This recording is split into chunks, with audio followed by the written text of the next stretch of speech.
New restrictions also come into force in the Russian capital today in an effort to curb the spread of the infection.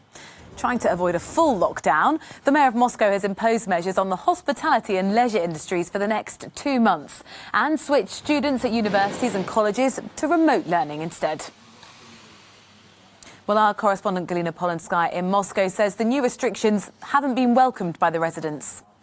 Starting from today, all bars, restaurants and cafes and nightclubs will have to close from 11 p.m. until 6 a.m. Museums, libraries, zoos are asked to use a special QR code system and to register their visitors. So if someone gets sick, all of the others will get notifications. And metro cards of the students in Moscow are going to be blocked starting from today, as they are supposed to study from home and stay at home. And the Moscow mayor said that we are talking about more than 500,000 of people here, and he hopes that if they stay at home and don't wander around the city, the spread of the virus could stop. And Moscow is the city which is mostly hit by the pandemic in Russia. The order takes into effect today and will be valid until the 15th of January.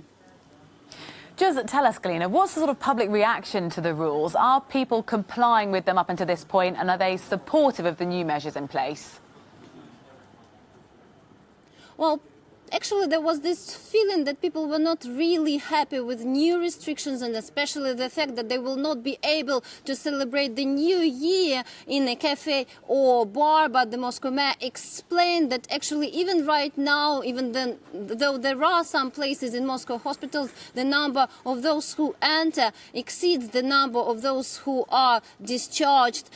But I have this feeling that people are not so afraid as it was in spring, and social distancing is not really respected in shops. A taxi driver told me to take off my mask and not to suffocate myself because he believed it was not serious. And the authorities here in Russia surely hope that the mood changes. The Kremlin does not want to impose the lockdown to save businesses, and the situation in some regions is really difficult, and in some regions hospitals are at capacity. In the Republic of Khakassia, for example, there was a video recorded by one of worker of an ambulance. He said that he was wandering around the city with sick people and hospitals would not take them in. This worker addressed to the president of Russia, Vladimir Putin, urging for help, and the defense ministry has already sent military doctors to this region, and the government asked the governors to